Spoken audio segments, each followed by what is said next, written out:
Livro de Gênesis, capítulo 6.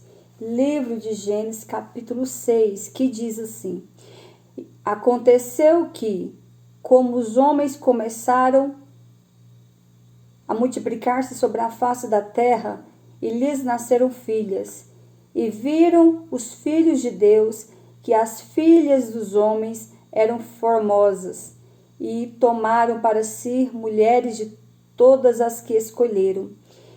Então disse o Senhor: Não contenderá o meu espírito para sempre com o homem, porque ele também é carne, porém os seus dias serão 120 anos. Amém, meus amados? Com base nessa palavra, eu estava referindo aqui que ontem eu preguei sobre a criação do mundo e do homem, sobre Adão, sobre Eva, sobre o pecado que entrou no mundo através de Adão.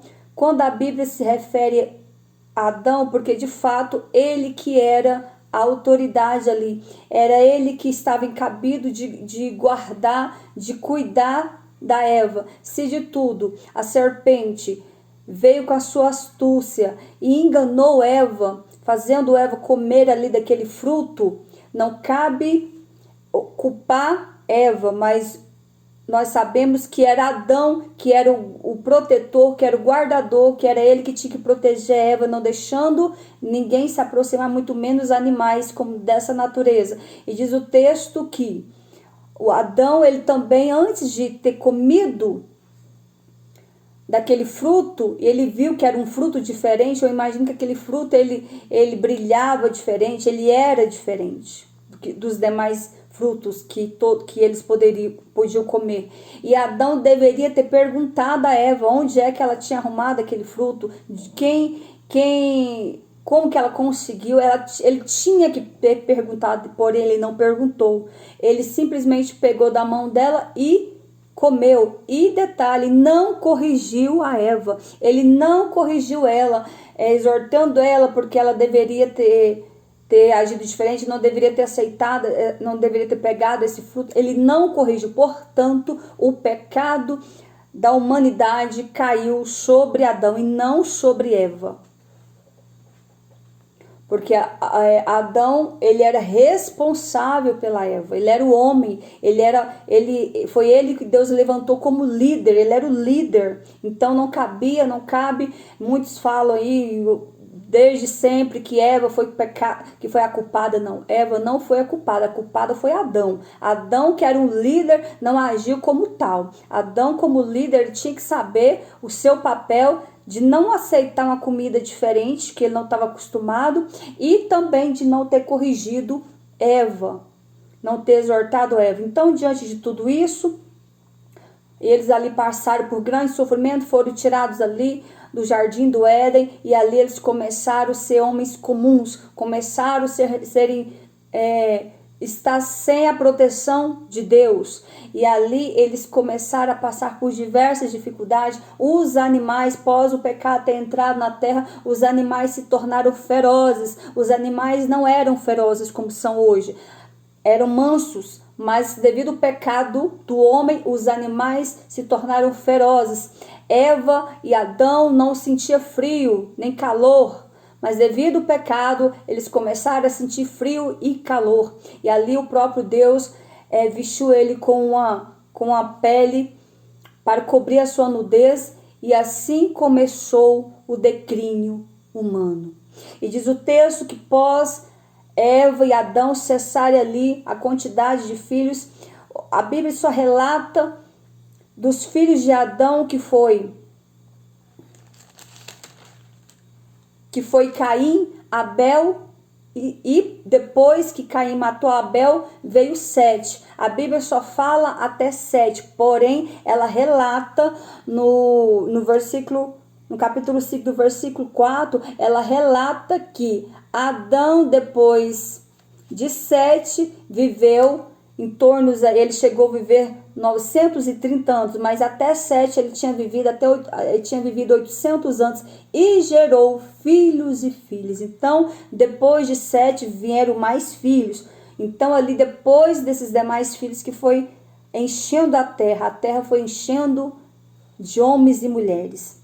E diz o texto que, devido também, parando aqui, devido o pecado do homem, o homem antigamente, ele chegava, na época de Adão e tudo, do Velho Testamento, ele chegava a viver quase 1000 anos. O homem que viveu mais anos foi Matusalém. Matusalém viveu 990 anos, então ele chegou quase ao milênio, ele chegou quase 1000 anos. Então, naquela época, o homem vivia muitos anos. E imagine, vivia muito tempo, os dias passavam lentamente, imagine que tédio, mas vamos lá. Mas Deus dava graça para ele suportar essa quantidade de anos. E diz o texto que, devido ao pecado do homem, Deus também diminuiu os anos de vida do ser humano. Até pós todos esses terem passado, até o homem que viveu mais tempo, foi pós o Senhor ter reduzido a quantidade de anos, foi Jó. Jó viveu 210 anos. Depois disso, nenhum homem mais viveu tantos anos. Então, a idade do homem foi reduzida. Hoje, teve, acho que alguns anos, séculos passados, alguns raridade, alguns chegavam até 130, com muita dificuldade. Mas devido ao pecado, Deus reduziu ali a idade para o homem, estourando 70, 80 anos. A palavra de Deus diz que 70 anos, o homem que chega até os 70 anos já é enfado e canseira. Quem consegue sobreviver até 70 anos é enfado e canseira. Quem ultrapassa um pouco mais isso aí, imagine que tem que estar assim, em constante exercício para conseguir e exercitando a mente para não fugir disso aí. Então, um ou outro que chega a 90 estourando. Mas para a Bíblia aqui no máximo é 70 anos. Depois dos 70 é enfado e canseira.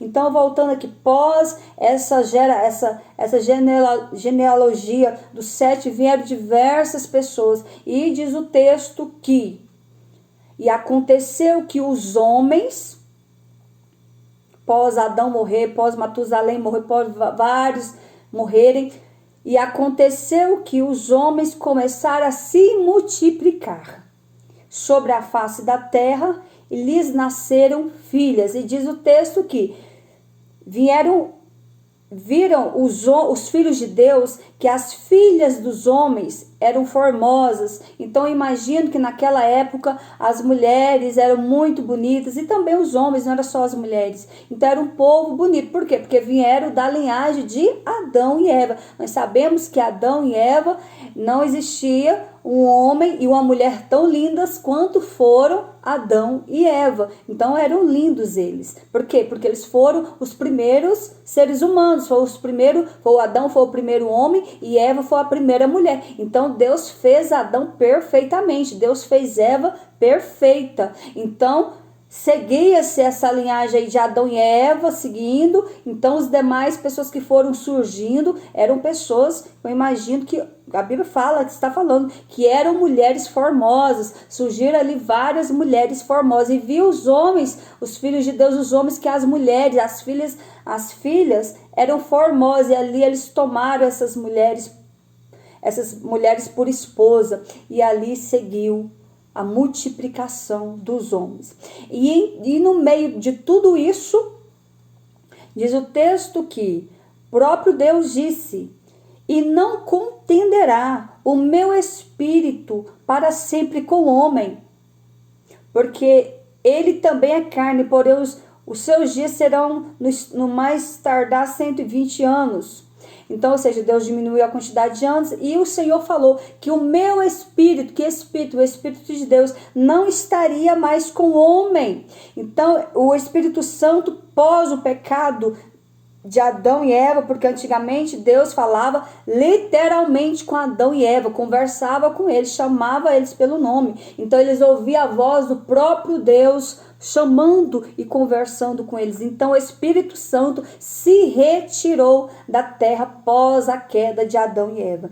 Então o Senhor falou: o meu Espírito não contenderá mais com o homem. O que é isso? Diz o texto como então que o homem iria se comunicar com Deus. Como que ia ser isso? Diz o texto que quando Deus olhava para algum homem e via nele sinceridade, via nele temor, via nele fidelidade a ele, o Espírito Santo via como conta-gotas, ou seja, o Espírito Santo vinha sobre aquele homem que era escolhido ali, e ali o Senhor usava a boca dele para falar, comunicar a sua mensagem, o que ele queria passar para os demais. Portanto, o Espírito Santo era apenas uma conta-gota, não era como agora. Nós temos livre acesso em falar com Deus. Após a morte de Cristo, após Jesus ter morrido e ressuscitado e ido para o céu, Deus enviou. O Senhor Jesus subiu. Então, Deus enviou o Espírito Santo para estar conosco, para não deixar nós sozinhos, para interceder ao Pai, diante do Pai, com um gemido inexprimível. Ou seja, quando nós oramos a Deus hoje, quando nós buscamos a face do Senhor, automaticamente o Espírito Santo já está em nós. Ele habita em nós. Habita em quem? Habita em templos puros, habita em templos que tem vida com Deus, habita em templos que anda a fugir do pecado, que anda na direção contrária do mundo, que vive para Deus, que vive em constante busca diante de Deus. Então a palavra do Senhor, meus amados, vão compartilhando a live, compartilhe a live com alguém, nessa setinha ali de compartilhar, clica nela e envia para os seus amigos aí do TikTok, para que outras pessoas recebam a live. Então o Espírito Santo, ele habita em nós, habita no corpo que de fato tem vida com Deus. Eu te digo uma coisa, a salvação, ela é hoje de graça sim. Jesus pagou um alto preço na cruz do Calvário para que hoje eu e você tivéssemos direito de salvação. Então, ou seja, mais ou menos aí nós identificamos que ela veio de graça para nós. Mas eu te digo algo, ter o Espírito Santo na nossa vida custa um alto preço. Oh, glória a Jesus! Ter o Espírito Santo de Deus custa um alto preço. Custa renúncia, custa perseguição, custa afronta, custa sofrimento, custa lágrimas, custa rejeição, custa inúmeras provas, custa dor. Ter o Espírito Santo de Deus hoje, temos que pagar um alto preço para termos o Espírito Santo. O Espírito Santo, ele não é de graça. A salvação, ele é. A salvação é, mas o Espírito Santo de Deus não. O Espírito Santo de Deus só habita em templos puros, em templos que se voltam, em pessoas que se voltam totalmente para Cristo e vivem em santidade, e vivem em oração, e vivem em jejuns, e renúncia, em santificação, em peleja, para que nós possamos ter o Espírito Santo. Para mim hoje estar aqui, vocês não sabem o preço que eu pago só para estar aqui dentro da minha casa pregando para vocês. Imagine se eu for ministrar a palavra em púlpitos de alguma igreja. Para mim estar aqui hoje ministrando a palavra de Deus para vocês, eu tenho que me consagrar, eu tenho tenho que jejuar, tenho que orar, tenho que andar com Deus. Eu tenho que ter uma vida com Deus. O meu falar tem que ser diferente, a minha postura tem que ser diferente. Eu tenho que me policiar o tempo todo, eu tenho que renunciar diversas coisas. Às vezes coisas simples que vocês pensam assim, não tem nada a ver o que tem. Mas o Senhor proíbe. Por quê? Eu quero te dizer que a salvação, ela é individual, a salvação ela é para todos. Deus dá a salvação deliberadamente para todos que a quer. Mas aquele que tem a chamada, aquele que é escolhido por Deus para levar o ídolo do Senhor, que seja através da mensagem, que seja através do louvor, que seja através dos instrumentos, mas que se dedica a Deus, que tem a chamada de Deus para fazer a obra de Deus, ele pagará um alto preço. E nisso estende-se de todas as formas que você possa imaginar e até mesmo o que você não consegue imaginar. Então, para nós estarmos aqui, para mim estar hoje na presença de Deus, eu tive que pagar um alto preço que vocês não sabem, não têm nem ideia. Eu tive que perder os meus pais, eu tive que passar fome, eu tive que dormir no chão, eu tive que morar na casa de um, na casa de outro, eu tive que viver sobre a escassez total, eu tive que ser humilhada, ser rejeitada, ser desprezada, eu sofri diversos ataques espiritual, eu sofri diversas percas na minha vida, eu passei luta financeira e ainda passo muita luta financeira, e o Senhor vai nos moldando e nos colocando conforme a sua vontade. Então, quando você vê alguém pregando a palavra do Senhor com autoridade, com unção, louvando, pregando, você pode saber que aquela vida passou por uma alta provação. Aquela vida foi provada, aquela vida passou grandes lutas para chegar até aqui. Então, para chegar até aqui, eu passei por inúmeras percas, já fui ameaçada de morte, já fui provada, já tentaram me matar, já tentaram me colocar como refém, já fizeram tantas coisas, já passei por tantas lutas, que se eu for contar aqui para vocês, eu fico aqui o dia todo contando. Tanta prova que eu já passei. E para nós entendermos a nossa chamada, mesmo assim, passando por todas essas dores, esse sofrimento, muitas das vezes ainda nós não aceitamos, a gente quer fugir. A gente quer fugir do nosso chamado, porque estar aqui pregando, vivendo o chamado de Deus custa um alto preço de dor, sofrimento, de prova, renúncia. Estar fazendo a obra de Deus o chamado de Deus dói muito. Mas eu quero te dizer que independente da dor, independente da prova que você possa passar mediante a chamada que Deus tem na sua vida, de todas as aflições, de todas as dores, de todo o sofrimento, de todas as humilhações, o Senhor será contigo. Você não estará só de todo, o Senhor estará contigo para te dar vitória, o Senhor estará contigo para te livrar, o Senhor estará contigo para te dar força, o Senhor estará contigo para te fortalecer e fazer você entender o chamado que Ele tem para contigo. Ou seja, o Senhor vai te ferir para depois te curar. Ou seja, Ele vai complicar a tua vida, para depois descomplicar e depois explicar porque complicou. Eu tive percas que até hoje eu fico assim, Senhor, por que eu perdi? Eu tive tantas percas na minha vida. Eu nasci, minha mãe faleceu, eu fui criada só pelo meu pai. E meu pai casou com outra mulher onde não era aquela mãe 100%, aquela madrasta, era madrasta, então não amava a gente, só amava o meu pai, só queria o meu pai, não queria os filhos. Então, né? Então, ou seja, não tinha aquele amor, aquele cuidado com a gente.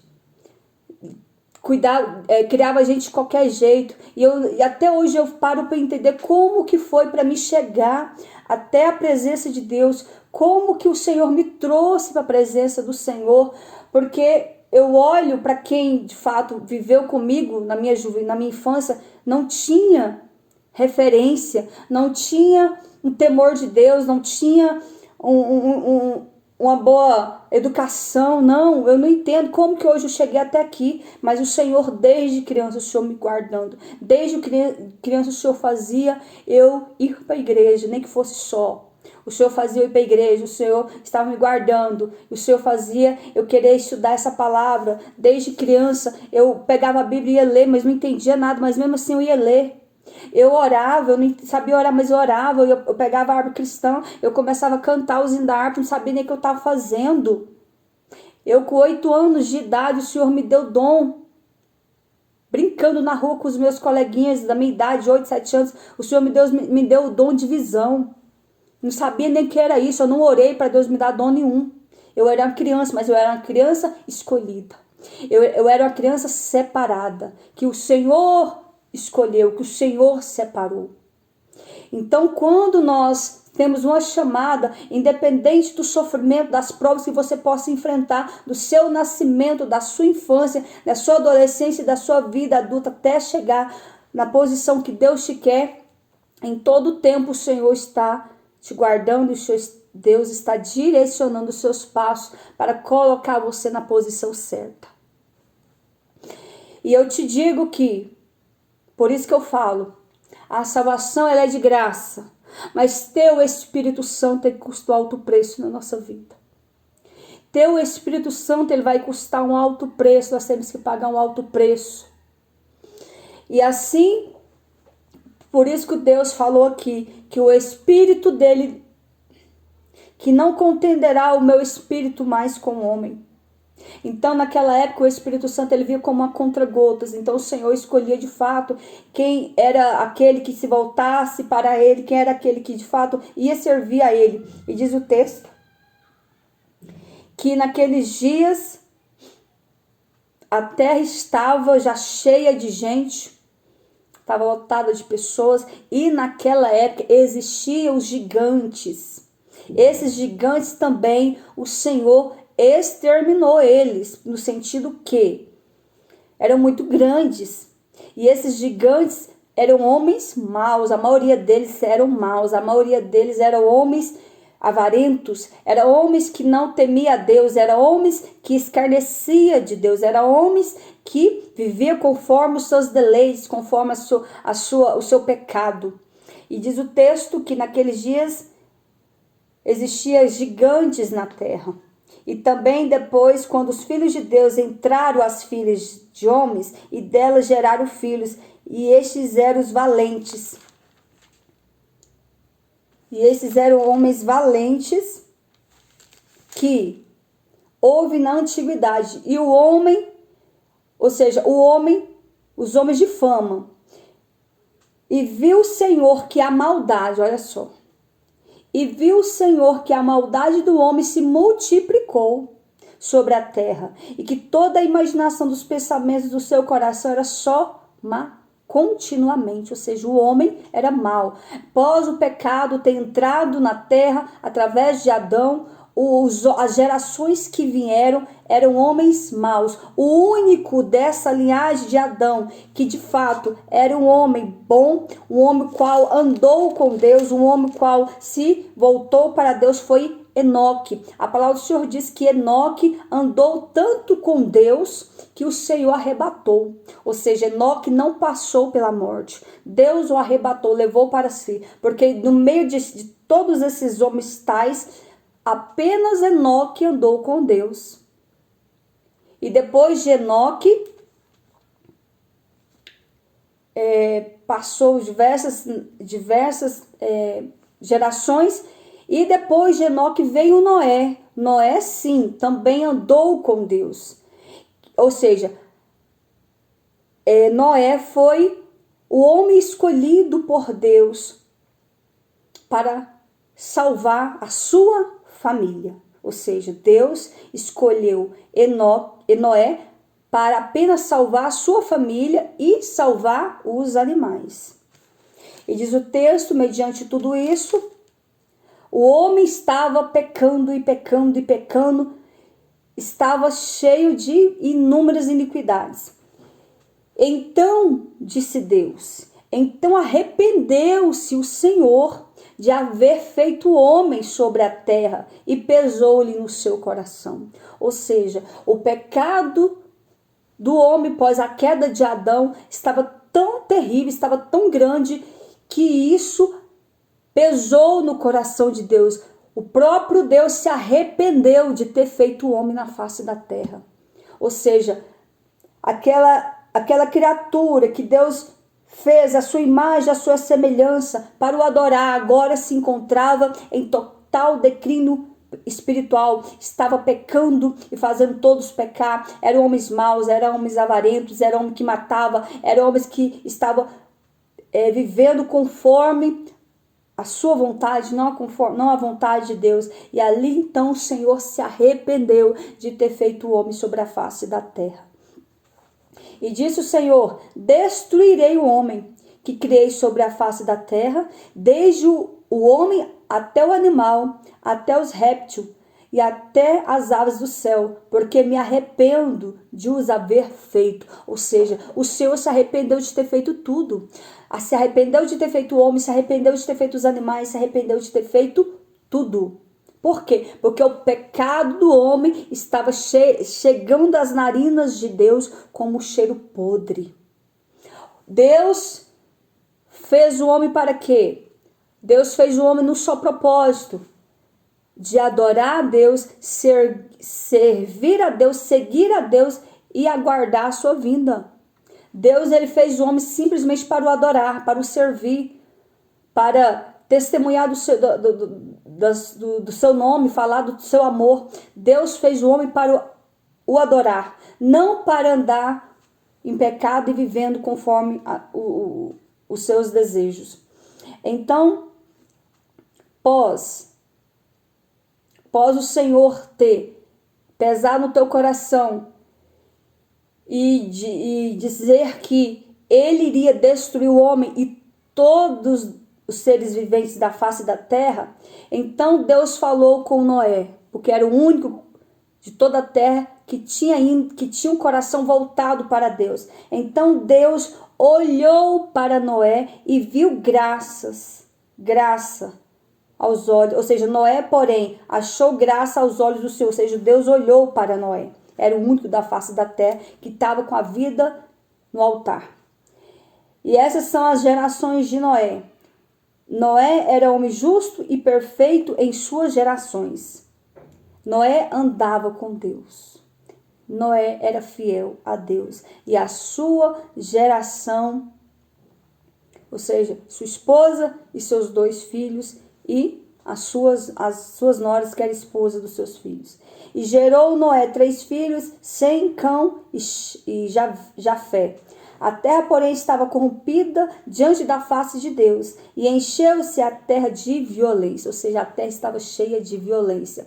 Matava-se o tempo todo, um matando o outro, um irando contra o outro. E viu Deus, eis que estava corrompida, porque toda a carne havia corrompido o seu caminho sobre a terra. Portanto, a terra estava cheia de violência. Deus anunciou o dilúvio a Noé. Então disse Deus a Noé: o fim de toda a carne é vindo perante a minha face, porque a terra está cheia de violência, e eis que eu os desfarei com a terra. Ou seja, o Senhor avisou a Noé que ele iria destruir toda a terra e todos os homens e todos os animais, todos os seres viventes. Portanto, o Senhor iria poupar apenas Noé e sua família. E ali o Senhor ordenou, falou com Noé, que ele construísse uma arca, o qual essa arca seria uma arca de madeira, fará compartimento na arca de betume por dentro, betume por fora. Então o Senhor orientou ali a Noé como que essa arca seria construída. Fez a arca de degraus lá dentro, por causa dos animais. Eu imagino que Deus ali dentro, ele separou onde cada animal ficaria, onde a vaca ficaria, onde o elefante, por aí foi. As cobras, os répteis, enfim, as aves, o Senhor preparou tudo. E assim o Senhor orientou a Noé como que Noé iria construir a arca. E detalhe, meus amados, levou-se 100 anos. Noé ficou 100 anos construindo a arca. Na idade de 600 anos, era Noé, quando Deus enviou o dilúvio. Aquilo que eu citei, naquela época, os homens viviam até quase 1000 anos. Portanto, era normal. Um tem 300 anos, o outro é 400, o outro é 500, 900, 800. Era normal isso, tá? Então, nesse período de tempo, Noé já estava com 600 anos quando veio o dilúvio. 600 anos. Então, quando ele começou a construir a arca, ele tinha 500. Então, ele levou 100 anos para construir a arca. Agora, você imagina, 100 anos construindo um império, algo gigantesco. Por que que era muito grande? Porque tinha que caber todos os animais da terra, tinha que caber todos os répteis, todo tipo de animal tinha que caber dentro daquela arca. Então era milhares e milhares e milhares, mais de 100 mil espécies de animais. Muito mais que isso pode ser. Então o Senhor fez com que entrasse dentro da arca macho e fêmea, cada animal da mesma espécie, macho e fêmea. E eu te digo aqui, quando o dilúvio veio, a palavra do Senhor diz que depois disso o Senhor entrou Noé na arca com sua família. E quem foi que colocou os animais na arca? O próprio Deus. Noé, com a sua esposa e seus 2 filhos, jamais conseguiria fazer isso. O próprio Deus, ele mesmo fala com os animais. O Senhor pegou onça com onça, macho e fêmea, leão, leoa, macho e fêmea, foi entrando. O elefante, macho e fêmea, e foi entrando. O Senhor fez com que cada animal de 2 em 2 entrasse na arca, para ali manter viva a espécie dos animais. E a espécie do homem seria mantida somente a família de Noé. E ali o Senhor pôs todos os animais entrar, cobra, jacaré, leão e por aí foi, urso e tantos outros, todos entraram, e cada um lá dentro o Senhor foi direcionando, cada um nos seus devidos lugares. Por quê? Porque tinha ainda a família de Noé que não poderia estar com alguns animais ali. Por quê? Porque tinha animais ferozes. Mas eu imagino que dentro daquele lugar ali, o Senhor fechava a boca dos animais para não ficar nervosos. E o Senhor ali também, eu imagino que o Senhor, ele sustentou. Não sei como, mas eu imagino que o Senhor sustentou os animais. Ou seja, não deixando eles ter sede, nem fome, e também a família de Noé, porque como que iria fazer comida dentro daquele lugar? Não tinha como que iria dar alimentos para todos aqueles animais, conforme cada um da sua espécie, cada um comia uma coisa. Então o próprio Deus que sustentou todos os animais, todos vivos ali dentro, fortalecendo eles, para eles não sentirem fome e nem sede. Então o Senhor preparou tudo. E diz o texto que pós todos os animais entrar, diz o texto que o Senhor fechou a porta da arca. Não foi Noé, não foi seu filho, não. Foi o próprio Deus. Quando todos os animais fecharam, o Senhor foi levantando a porta e fechou a arca. E diz o texto que pós a arca ser fechada, começou a chover na terra. Diz o texto que choveu 40 dias e 40 noites sem parar. Onde ali as águas tinham coberto toda a terra. Estava um mar gigantesco, um mar e somente a arca no meio do mar. Diante das águas de toda a terra, a arca, embora ela fosse muito grande, no meio ali daquele mar de água, a arca se tornava pequena.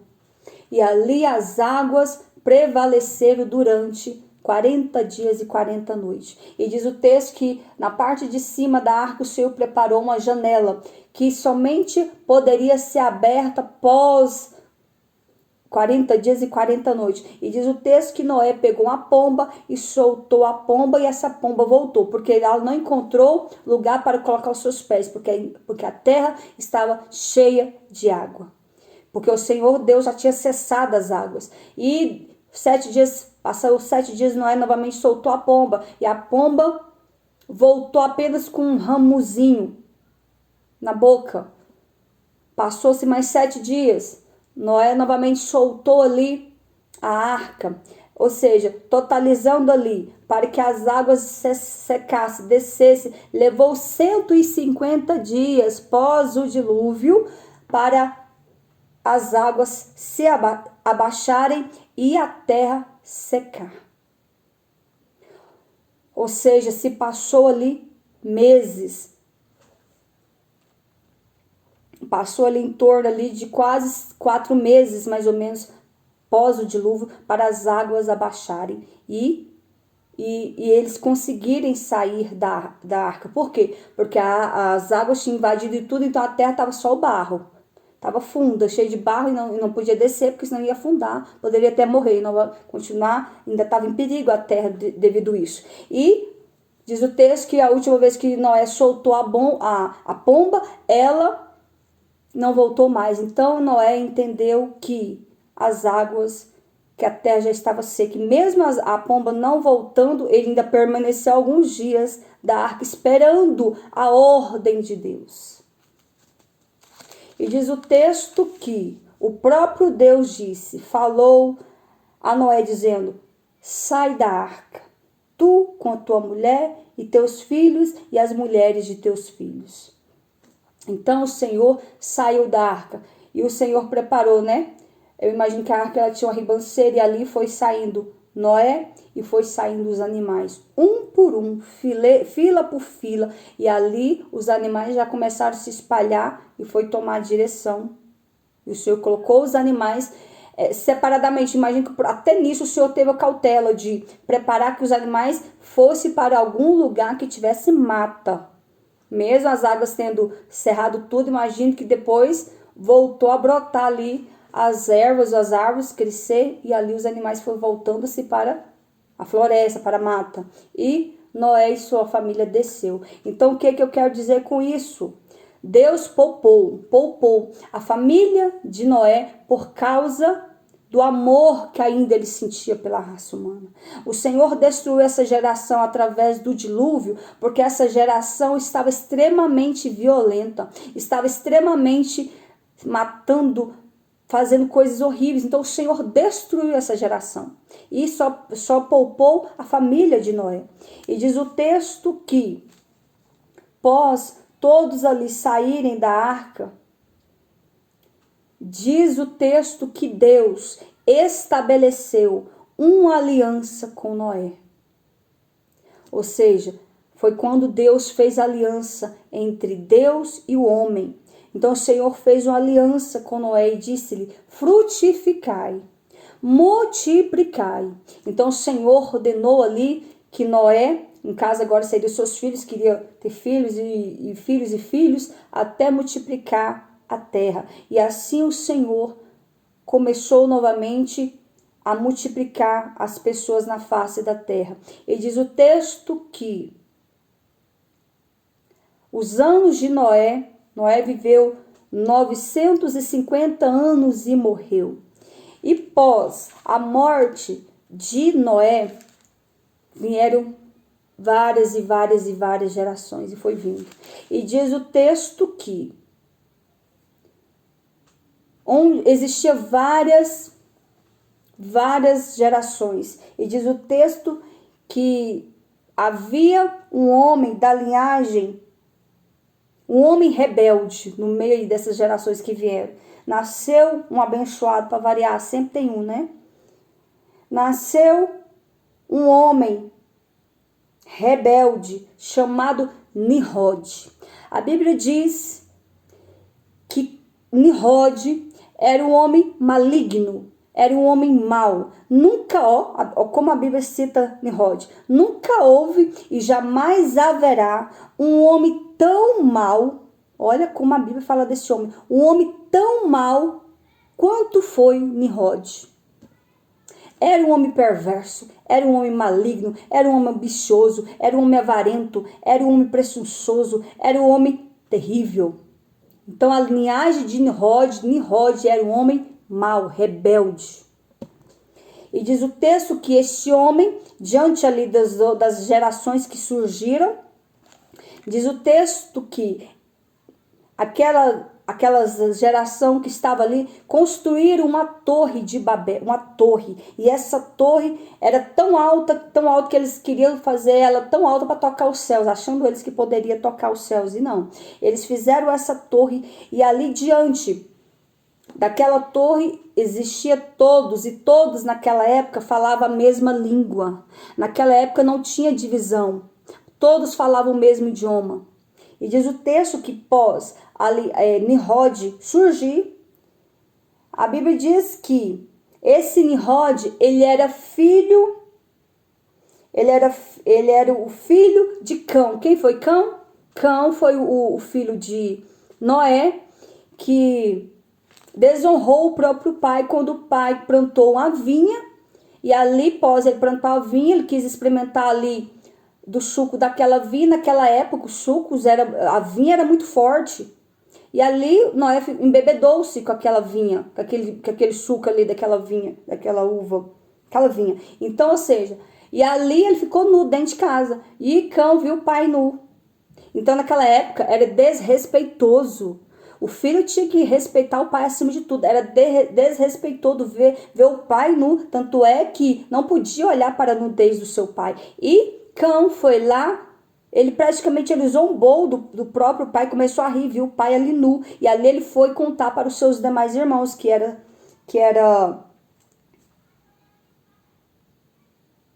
os demais filhos de Noé. E assim, os outros não ousou olhar para o seu pai, simplesmente pegou uma túnica e cobriu o seu pai sem olhar para a sua nudez. Porém, Cão, o nome dele era Cão, olha o nome. Porém, Cão zombou do pai. Portanto, quando Noé voltou do seu estado normal, ele amaldiçoou o seu próprio filho. Disse: maldito serás, Cão. Então, você servirá aos seus irmãos. Que lá tinha isso, né? E Cão era o primogênito. Portanto, Cão voltou a ser ele teve que servir os seus outros irmãos mais novos, ou seja, o primogênito teve que servir o irmão mais novo.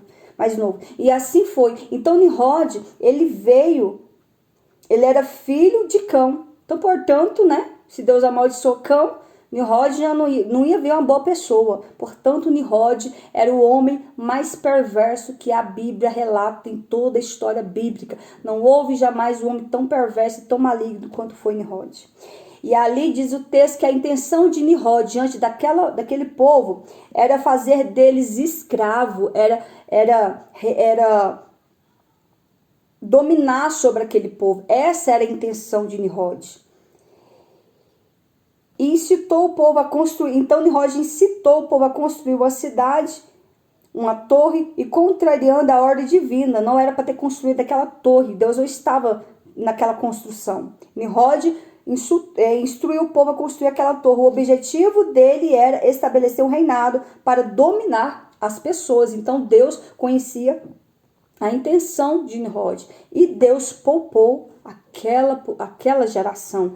Como que Deus poupou? Mediante os planos de Nimrod, Deus veio e confundiu as línguas, confundiu os povos, e ali foi na hora que houve divisão das línguas. Por isso que existe os idiomas, inglês, francês, alemão, português, mandarim, tantos outros, árabes e tantos outros idiomas, porque foi o próprio Deus que confundiu as línguas das pessoas, e ali o Senhor separou todos ali para cada um, para ir para cada direção. Por isso que existe esse tanto de países, esse tanto de lugares e esse tanto de idiomas, porque foi o próprio Deus que confundiu a língua do homem para poupar também a geração, para poupar a vida daquelas pessoas, porque Nimrod iria fazer daquele povo escravos, iria reinar sobre aquele povo e iria ser só morte e violência. Portanto, o Senhor quis poupar aquela geração confundindo as línguas. E diz o texto que, após tudo isso surgir, né, após acontecer tudo isso, essa torre que chamava Babel, portanto ali confundiu o Senhor a língua de toda a terra, e dali espalhou o Senhor sobre a face da terra. Aquilo que eu disse, o Senhor separou os povos sobre a face da terra. Cada povo o Senhor levantou um país, levantou uma nação, e cada um conforme o seu idioma, que é o que nós temos hoje. E diante de tudo isso, o Senhor fez para que hoje seguisse a linhagem dos povos. E no meio de todo essa mudança de idiomas, confundiu as línguas, surgiu inúmeras gerações. Foi passando várias gerações. E diz o texto que no meio dessas outras gerações que vinha, Deus olhou para a terra e viu um homem. E a Bíblia diz que o nome deste homem era Abrão. Abrão habitava na terra de Ur. E Abrão tinha uma mulher que chamava Sarai. Então, Abrão e Sarai. Quando Deus olhou para Abrão e o separou Abraão para a sua linhagem, o Senhor mudou o nome de Abrão para Abraão, mudou o nome de Sarai para Sara. A palavra do Senhor diz que naqueles dias, Sara era uma mulher formosa, belíssima, linda, do alto da cabeça à planta dos pés, era linda. E ela não aparentava ter a idade que tinha. Ela era uma mulher já vivida, porém com aparência jovem. Então, todos que olhavam para ela, achavam que ela era uma moça nova, porém, já tinha uma idade um pouco avançada e era casada com Abraão. Então, o Senhor olhou para esse casal e o separou. No capítulo 12 de Gênesis, Deus chama Abraão e lhe faz promessas. Que coisa linda. Então Deus olhou para Abraão, na época ainda estava Abraão, e lhe fez promessas. Ora, o Senhor disse a Abraão: sai-te da tua terra, do meio da tua parentela, e vai para uma terra que eu te mostrarei. E farei-te uma grande nação, e abençoar-te-ei, engrandecerei o teu nome, e tu serás uma bênção. Olha só, o Senhor olhou para Abraão, amou Abraão, separou Abraão e lhe deu ordens. Sai do meio da tua terra, do meio da tua parentela, e vai para uma terra que eu te mostrarei.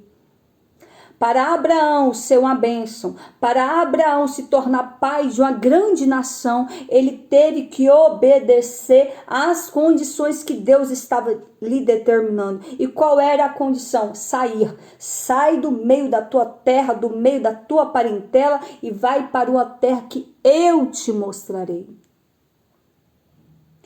Abraão não sabia, naquela época era muito deserto, as cidades ainda não eram formadas, eram povos, eram tribos, eram lugares separados, mas não tinha aquele império de cidade ainda. Estava tudo ainda em construção. E diz o texto que o Senhor ordenou para Abraão sair do meio da tua terra. Eu quero te dizer que muitas vezes, para que eu e você venhamos receber a nossa vitória, venhamos alcançar as promessas de Deus na nossa vida, nós temos que obedecer às condições que Deus está nos determinando. E muitas vezes essa condição, é sair do meio do nosso povo, da nossa parentela. Porque há parentes, Deus sabe que há familiares e há parentes que são tribulação, que são impedimentos na minha e na sua vida para que você possa alcançar as promessas de Deus e para que você possa ser abençoado. Tem familiares que são a tribulação e o Senhor ordenou para Abraão sair do meio da tua terra, do meio da tua parentela, da casa de teu pai. Então, muitas vezes, Deus ordena que você saia até da casa dos teus pais e vá viver a sua vida para andar conforme a posição e o direcionamento que ele tem na sua vida. Então, Abraão, ele não sabia em qual direção tomar, ele não sabia se ia para a direita, para a esquerda, para o leste, para o sul, centro-oeste, ele não sabia para onde ir. Simplesmente, ele saiu. Pegou a sua mulher e saiu. Não sabia ele para onde ir. E no que ele saiu, Deus falou: sai do meio da tua terra, do meio da tua parentela, e vai para uma terra que eu te mostrarei. Abraão pegou a sua esposa e estava indo quando de repente veio o seu primo, Ló, com a sua esposa e com suas filhas, e seguiu Abraão. Era para ter ido? Não. Mas ele saiu. Levou e seguiu Ló com ele. E diz o texto que quando Deus fez promessa a Abraão, o Senhor continuou falando: farei de ti uma grande nação, em ti serão benditas todas as nações da terra, e multiplicarei a tua semente, multiplicarei o teu povo como a areia da praia. Aleluia. Ou seja, a sua geração será tão numerosa, Abraão, será tão grande que será como a areia da praia, que não se pode contar e nem tampouco enumerar. E assim o Senhor fez com Abraão. Portanto, o Senhor ainda continuou falando a Abraão, dizendo: abençoarei, Abraão, aqueles que te abençoarem, e amaldiçoarei aqueles que te amaldiçoarem. Em ti serão benditas todas as famílias da terra. E mais, Abraão, anda na minha presença e ser perfeito. Louvado seja o nome do Senhor. Engrandecido é o nome do Senhor. Então o Senhor falou para Abraão ser perfeito, andar na presença dele. O Senhor falou para Abraão contar as estrelas do céu.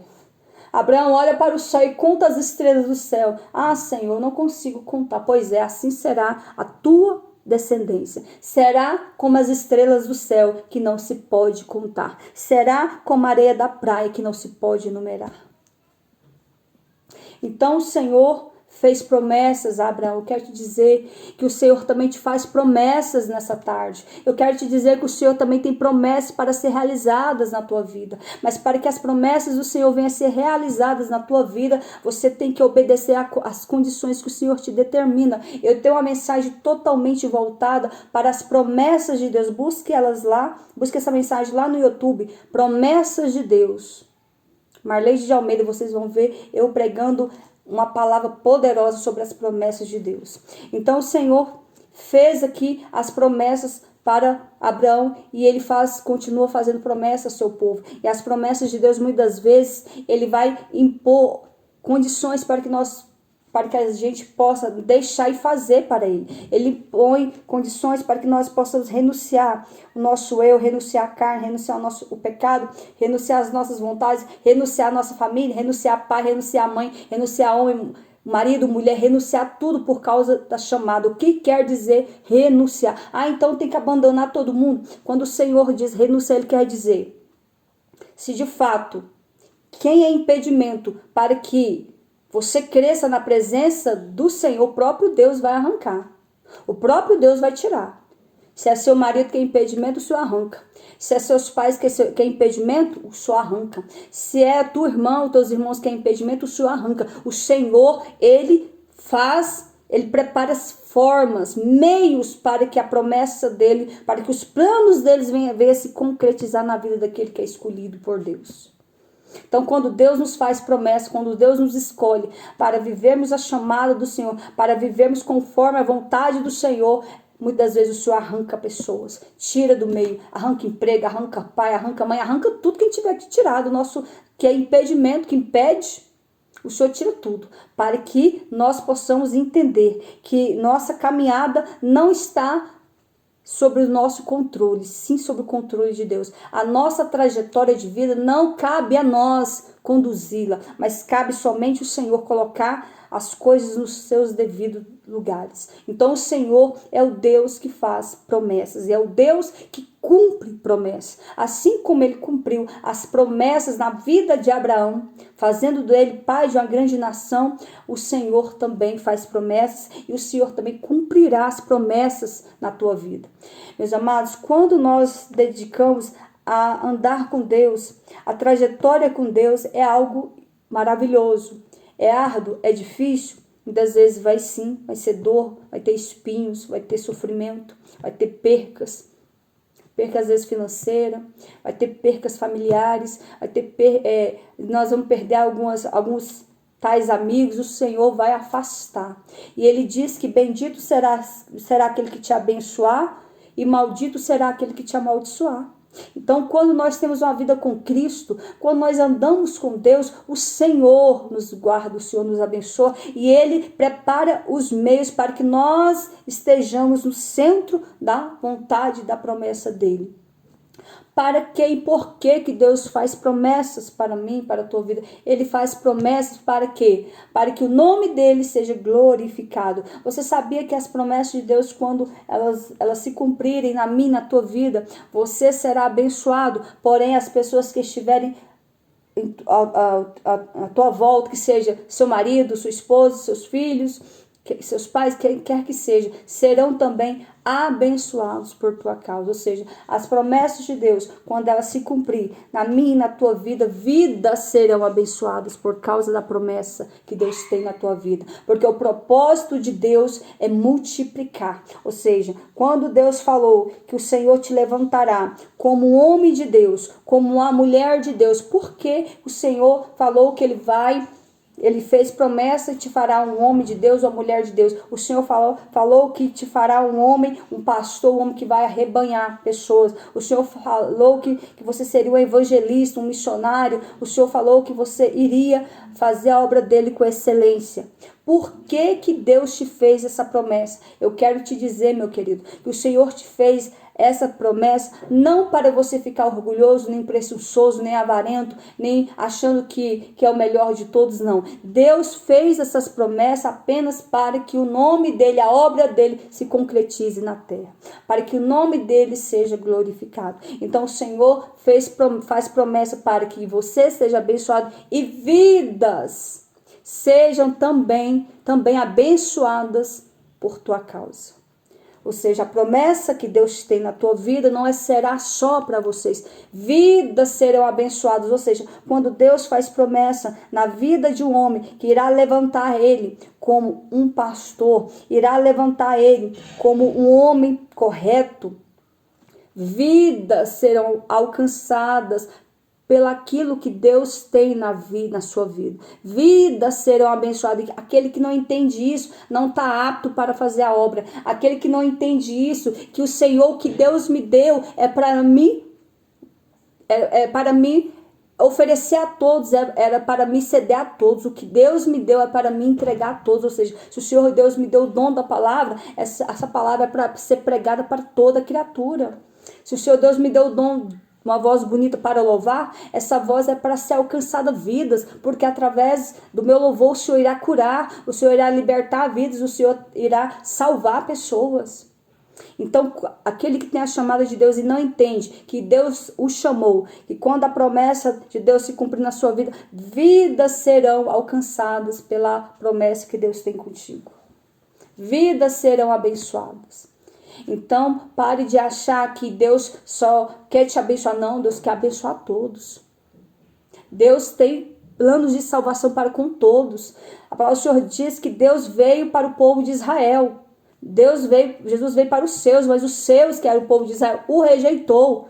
E nós, os gentios, tivemos o direito também, pela misericórdia do seu direito de salvação. Então, o Senhor, Ele quer salvar tanto a geração escolhida, quanto quer salvar os gentios, as outras nações, os outros povos.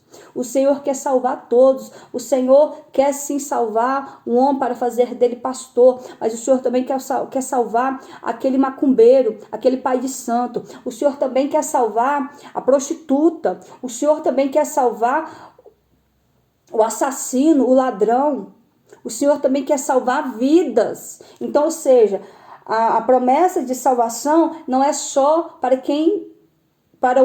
alguns, não, é para todos.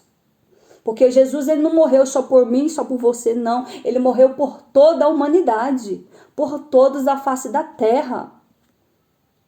Para que hoje você tivéssemos direito de salvação, para que eu hoje estivesse aqui, o Senhor pagou um alto preço naquela cruz do Calvário. Então, meus amados, entenda que quando Deus faz promessa na vida de alguém, é porque o Senhor quer abençoar vidas, inúmeras vidas, através desta pessoa. José, quando foi perseguido, levado cativo, vendido pelos seus irmãos e levado cativo para o Egito, para servir na casa de Potifar, e depois aprisionado, e depois foi levado para ser governador do Egito. Deus não fez a promessa só porque ele é bonito, não, só porque ele era um homem bonito, não, e de fato, e José, a Bíblia diz que ele era um homem muito bonito, não foi só por causa disso, não. Deus preparou todo esse trajeto de dor, sofrimento, humilhação e prisão na vida de José para o preparar, para se tornar um governador. Também tem essa mensagem completa lá no YouTube, tá? Os sonhos de Deus, os sonhos de José. Entra lá, Marlene de Almeida, e você vai assistir toda a mensagem de José. Então, o Senhor preparou José não só para se tornar governador e ser abençoado, não. Deus preparou José, porque se Deus não levantasse José, milhares de vidas iriam morrer. Milhares de geração de povos iria morrer. Por que iria morrer? Porque naquela época, quando Deus levantou, quando Deus mostrou José o sonho de Faraó e Deus deu interpretação para José falar para Faraó, iria acontecer 7 anos de fartura, mas também iria acontecer 7 anos de fome, onde toda a terra iria perecer de fome. Então o Senhor queria poupar a raça humana. E quem Deus usou para que a raça humana permanecesse viva? José. Que através da sabedoria, da graça, da presença, do dom que Deus deu a José de interpretação de sonhos, Deus fez José cair na graça de Faraó e Deus fez Faraó olhar para José e entender que não existia um outro homem tão entendido, com tamanha inteligência, com tamanha capacidade para fazer a terra, para guardar esses 7 anos de fartura, fazer a terra produzir, plantar e colher. E porque existia 7 anos de fome, Faraó entendeu que não tinha outro homem semelhante a José, era José mesmo, independente se ele foi preso com subacusação mentirosa da mulher de Potifar. Faraó não olhou para isso. Faraó olhou para ele e viu que ele tinha entendimento. Olhou para ele, para aquele jovem, quando José assumiu para ser governador do Egito, ele tinha 30 anos. Ele passou 13 anos preso, 13 anos sofrendo. E o Senhor preparando ele ali. Deus deu um dom de liderança tão tamanho para José, que mesmo José sendo preso, mesmo ele estando ali na prisão, ele se tornava administrador da prisão, de tanta inteligência que o rapaz tinha, de tanto dom de liderança que ele tinha. Portanto, o Senhor estava preparando José para governar não só a província do Egito, como ser conhecido e salvar todas as demais nações que ia vir comprar alimento no Egito. Então o Senhor levantou quem? José, para ser governador do Egito. E José sofreu inúmeras afrontas e perseguições. Inveja dos seus irmãos, calúnia, difamação, foi aprisionado, foi preso, pagou por um crime que não cometeu, por uma calúnia, ficou preso ali na prisão há anos, e o Senhor preparando ele. Então quero te dizer que quando o Senhor tem uma chamada na vida do homem grande, se ele tem uma chamada grande diante de Deus, prepare o lombo, meu irmão. Prepare o joelho. Prepare a canela, porque vai dar sangue na canela. Prepare o lombo, porque vai ter muito chicote nas suas costas. Mas é a forma que o Senhor muitas vezes tem de nos prender a Ele, porque o Senhor conhece a nossa natureza. A palavra do Senhor diz que lá em Salmo 114 diz que Deus conhece a nossa estrutura e lembra-se que nós somos pó. Ou seja, Deus conhece que nós somos falhos. Deus conhece que se Ele não nos privar de algumas coisas, nós não vamos servir a Ele, nós vamos fugir. Nós vamos querer viver em paz, como tem aquele desenho Hakuna Matata, viver sem problemas. Ou seja, o Rei Leão, né?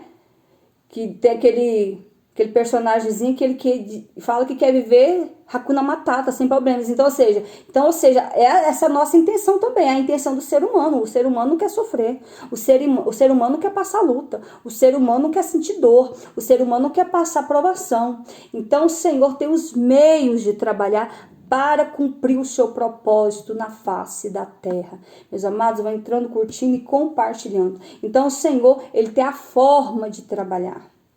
E muitas vezes a forma que o Senhor Deus tem de trabalhar na minha e na tua vida vai ser, muitas vezes, de choro. Vai ser de dor. Vai ser de sofrimento. Ah, mas por que Deus permite? Deus permite para que nós venhamos entender o seu propósito, os seus mistérios. Para que nós venhamos entender que o homem sem Deus, ele para nada pressa. Para que o homem venha entender que nós somos totalmente dependentes do Senhor. Você não tem essa inteligência porque ela surgiu do nada, não, meu querido. Deus deu inteligência ao homem.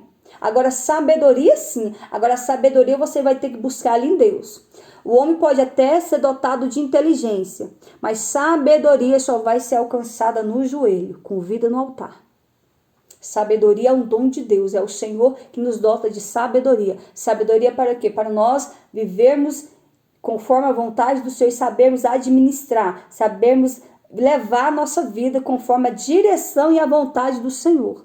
Então Deus, ele tem os meios de segurar. Por que que Deus faz assim? Porque Deus, ele sabe que a natureza humana é pecaminosa. Israel, a nação de Israel teve que passar por diversas situações. Quando José já havia morrido, depois de José e daquele faraó que existia na época de José, se levantou diversos faraós. Porque aquele faraó que estava presente ali com José permitiu que o povo de Israel fosse levado, a família de José, o povo de Israel fosse levado para o Egito e ali tinha uma vida tranquila. Até então eles não eram escravos. Mas pós José ter morrido, se levantou diversos faraós truculentos, faraós maus, e ali viu que existia um povo diferente no meio deles, e ali eles resolveram escravizá-lo, o povo de Israel que já se encontrava no Egito, fazendo aquele povo se tornar escravo, e ali eles viveram por 430 anos sendo escravos, 450 anos sendo escravos do Egito. Então o Senhor levantou Moisés para libertar o povo, e ali Deus teve que operar de inúmeros sinais, as 10 pragas, e fazer vários sinais ali, usando Moisés, usando Arão, para que Faraó permitisse que o povo saísse do Egito para ir adorar o Senhor, que essa era a vontade do Senhor, que o povo viesse adorar, levantasse o altar no deserto em adoração, e Faraó foi indo, não permitiu, e assim o Senhor usou Moisés para seguir com o povo e libertar o povo, e assim o Senhor abriu o mar vermelho, fazendo o povo de Israel passar em terra seca. Mas quando os cavaleiros de Faraó vinham com seus carros, com seus cavalos, montados no seu cavalo, eles achando que eles também iriam conseguir atravessar o mar, porque as águas se abriram. Quando Deus permitiu que o povo de Israel atravessasse o mar em seco, quando os cavaleiros de Faraó entraram no mar em terra seca, as águas se fechou e matou todo mundo, porque ali era o mar. E assim o Senhor fez libertando. Ou seja, o caminho do Egito até a cidade de Canaã levava-se apenas 40 dias. E sabe quantos anos que o povo teve que peregrinar no deserto por desobediência? Porque foi desobediência do povo de Israel. Se o povo obedecesse, permanecesse em adoração e adorasse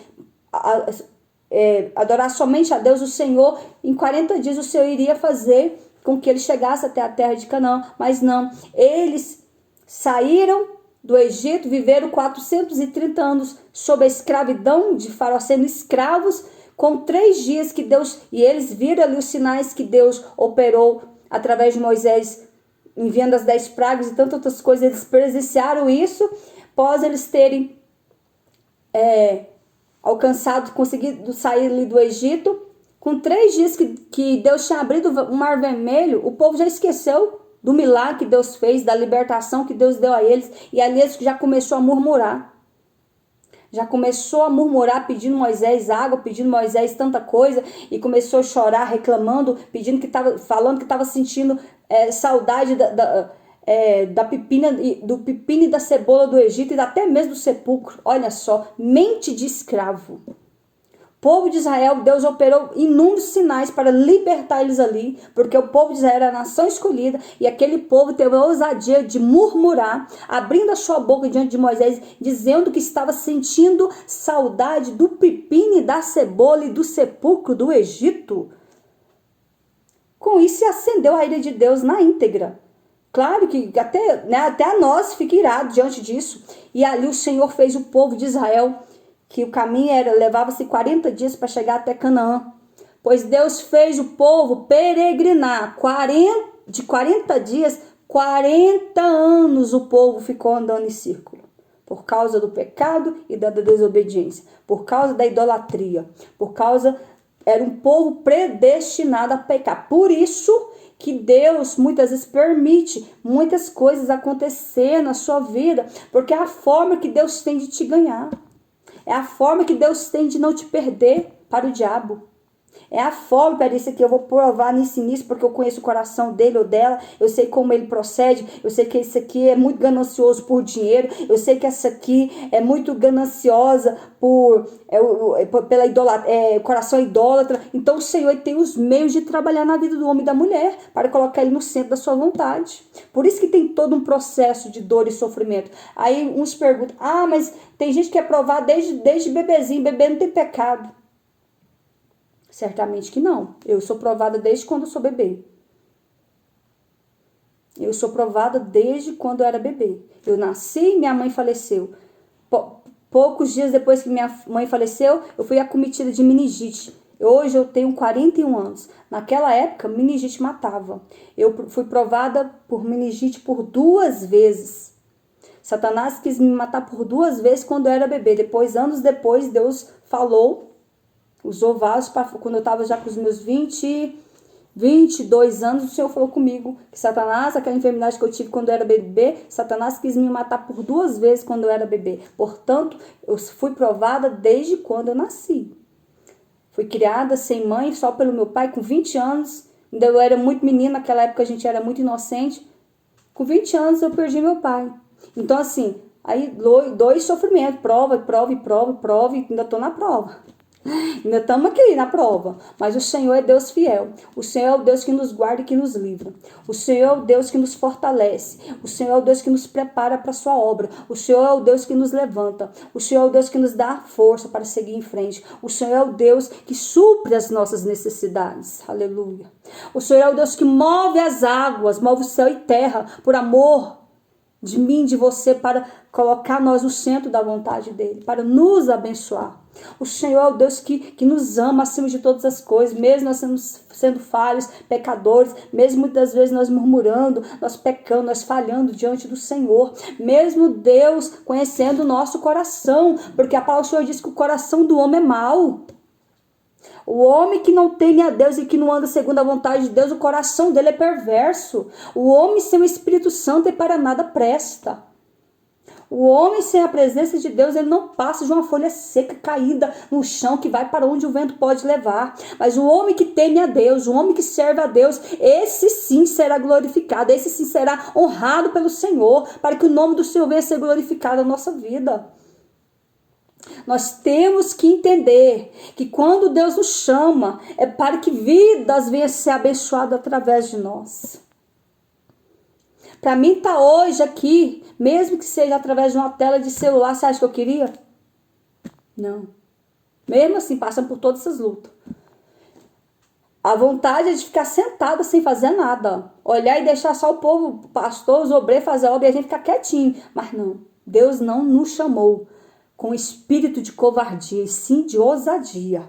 O Senhor nos levantou com espírito de coragem e de unção e de poder, para que nós venhamos fazer a sua obra e ganhar almas para o seu reino. O Senhor me levantou como ganhadora de almas. O Senhor me escolheu para ganhar almas através do meu louvor, que o meu ministério é de louvor e palavra e oração. Então o Senhor me chamou, quer seja eu louvando, quer seja eu pregando, quer seja eu orando por vidas. Mas a intenção é estar no centro da vontade do Senhor e orando e abençoando vidas. Foi para isso que o Senhor me chamou. Foi para isso que o Senhor me separou. Quer queira eu, quer queira não.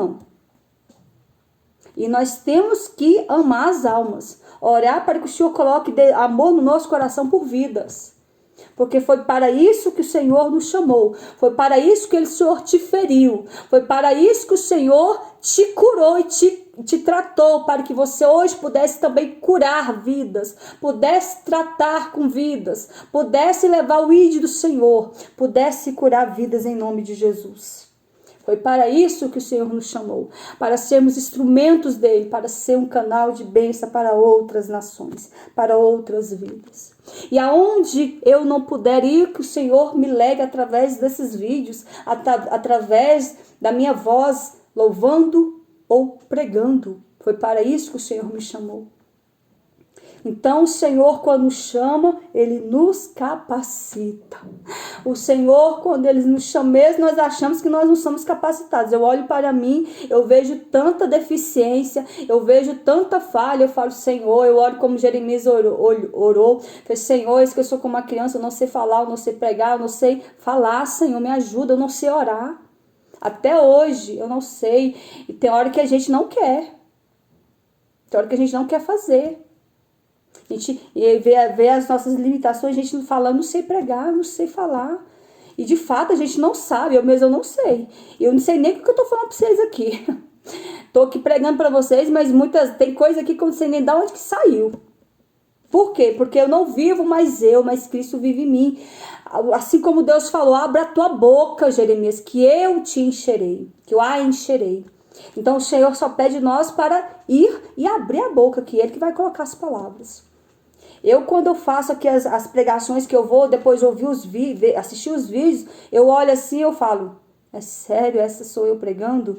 E olha que eu nem sei pregar, porque eu não sei mesmo. Mas é o Senhor que nos capacita, é o Senhor que nos levanta, é o Senhor que nos dá vitória. Então eu quero aqui te dizer, não olhe para a situação que se encontra a sua vida. Não olhe para as dores do seu passado, o que você sofreu, mas olhe para Cristo. Prossiga em olhar para o Senhor Jesus, que Ele vai te colocar no centro da vontade dEle e vai te levantar, e vai te dar vitória, e vai mudar a tua história.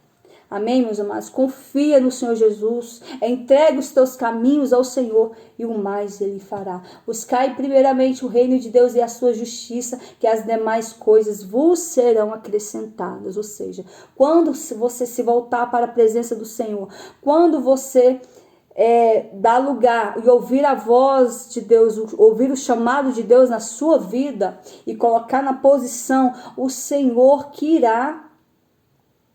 vai abençoar as demais áreas. Mas a partir do momento que você se entrega à vontade do Senhor, as demais coisas o Senhor vai acrescentando. Ah, mas eu preciso ainda casar. Ah, mas eu preciso ainda ter filhos. Ah, mas eu preciso me formar. Ah, mas eu preciso ganhar dinheiro. Eu preciso comprar minha casa. Eu preciso comprar meu carro. Eu preciso não sei o que, não sei do que. Não, para. Coloca na posição de Deus. Busca o Senhor. Esteja no centro da vontade do Senhor. E se tu tem chamada, começa a fazer a obra do Senhor, para que as demais coisas vos será acrescentada. Porque as demais coisas o Senhor vai te acrescentar. É no meio do trajeto, é no meio da caminhada com Deus que o Senhor vai abrindo as portas para você.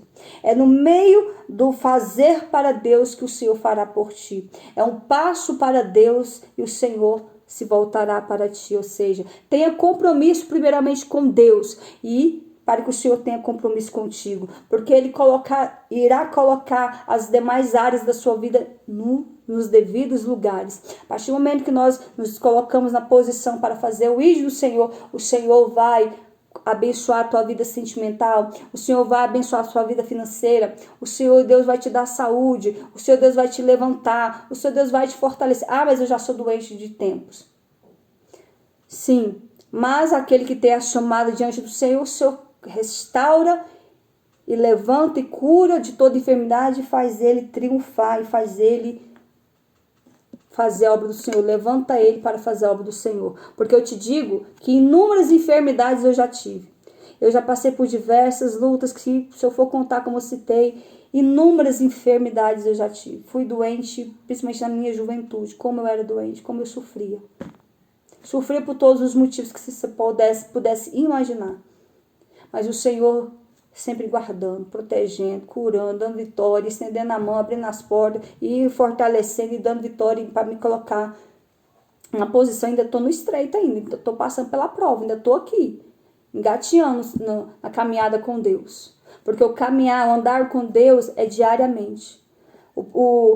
Deus, ele vai nos preparando diariamente, ele vai nos capacitando diariamente, porque quem capacita o homem para a sua obra não é você, é Deus que te capacita. Deus não te chamou porque você é capacitado, não. Ele pega quem não sabe fazer nada e o capacita para a sua obra. O Senhor ensina. Deus não te chamou porque você tem uma boa eloquência nas palavras. Deus não te chamou porque você tem uma boa oratória, não. Deus pega aquele pequeno que não sabe falar, é tímido, é medroso, é gago, é não sei o que. O Senhor pega, chama aquilo. Chama, cura, lapida, porque eu falo para vocês que eu era gaga. Até nisso eu sofri. Gaga, às vezes tem algumas palavras que eu custo dar conta de pronunciar. Mas o Senhor me curou da gagueira. Era gaga, fora todas as lutas. Ainda era gaga ainda, tem misericórdia. Totalmente improvável, não tinha capacidade para nada. Não servia para nada. Eu te digo que eu não servia para nada. Mas o Senhor olhou para mim e achou graça em mim. O Senhor olhou para mim e disse, é essa que eu vou usar. É essa que eu chamei. É essa que eu separei desde o ventre da mãe dela para fazer a minha obra. Para levar o meu nome através do louvor, através da palavra, através da oração. É essa que eu escolhi. É esse para mim vaso escolhido. Assim como Deus chamou Paulo. Paulo era perseguidor dos cristãos. Paulo era perseguidor dos cristãos, matava e perseguia, prendia os cristãos. Era um homem desprezado diante dos outros, por quê? Porque o povo tinha medo dele. Matava, aprisionava os cristãos e Paulo foi cúmplice da morte de Estevão. Paulo estava no meio daquela multidão, incentivando a multidão a apedrejar Estevão. Então, Paulo foi cúmplice da morte de Estevão. Mas aí o Senhor olhou para Paulo. Viu nele que existia nele algo que iria fazer Paulo ser um instrumento nas mãos do Senhor. Deus olhou para Paulo, no caso ali de Paulo, Deus olhou para Paulo e viu habilidades em Paulo no sentido de conhecimento. Paulo era um homem letrado, era um homem que sabia falar vários idiomas, era um homem que foi estudado, criado aos pés de Gamaliel, era um homem que era conhecedor das leis de direito. Paulo era um advogado. Paulo era um homem que sabia falar. Paulo era um homem corajoso. Deus viu em Paulo coragem, era um homem corajoso. Porém, Paulo era um homem perseguidor dos cristãos. Ele matava e perseguia os cristãos. Mas aí o Senhor, em um belo dia no caminho de Damasco, o Senhor Jesus apareceu para Paulo e disse, Paulo, chamou ele de Saulo, Saulo, Saulo, por que me persegues? E ali na mesma hora, olha só, ele nem conhecia Deus, ele conhecia as leis mosaicas, as leis de Moisés, da Torá antiga, ele conhecia essas leis, mas ele não vivia a palavra. Mas quando o Senhor Jesus apareceu para ele no caminho de Damasco, o Senhor falou, Saulo, Saulo, por que me persegues? Na mesma hora, ele identificou. Quem deu esse discernimento? O próprio Espírito Santo já tocou na mente dele e discerniu a Paulo, dizendo, esse quem fala contigo é o Senhor, o Deus, o Senhor Jesus. E ali ele entendeu que quem falava com ele era o próprio Senhor. E Paulo respondeu, quem é esse Senhor? Ou seja, chamou de Senhor, porque ele entendeu que era o próprio Jesus que estava ali. Eu sou Jesus a quem vos persegue. Jesus respondeu a Paulo. Portanto, a partir daquele momento, o Senhor selou Paulo. O Senhor ali dotou Paulo. Selou, ele desceu do cavalo, ficou 3 dias cego. Nesse período de 3 dias, o Senhor já lapidou, foi lapidando Paulo. transformou o nome dele de Saulo para Paulo, e com 3 dias ali de cegueira, o Senhor já dotou ele de dom de visão, dom da palavra, dom de interpretação. O Senhor já foi dotando ali Paulo de dons, porque ele já conhecia a palavra, porém ele precisava passar pelo discipulado, mas ele já conhecia as leis de Deus. Ele só não conhecia o poder de Deus, mas as leis da Torá antiga ele conhecia.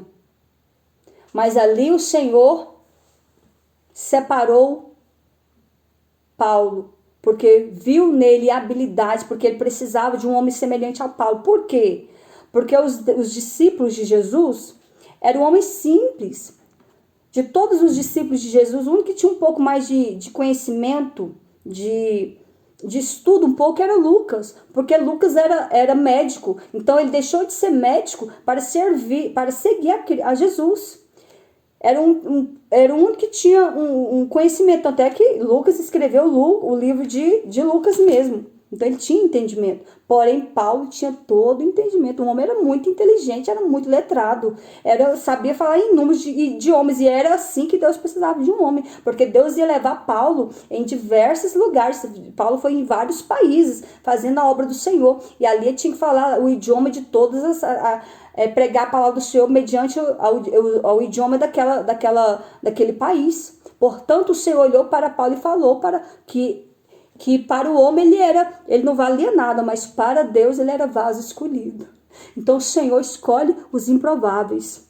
O Senhor escolhe aquele que não é nada. Porque diante do povo judeu ali, Paulo era o pior ser humano da face da terra.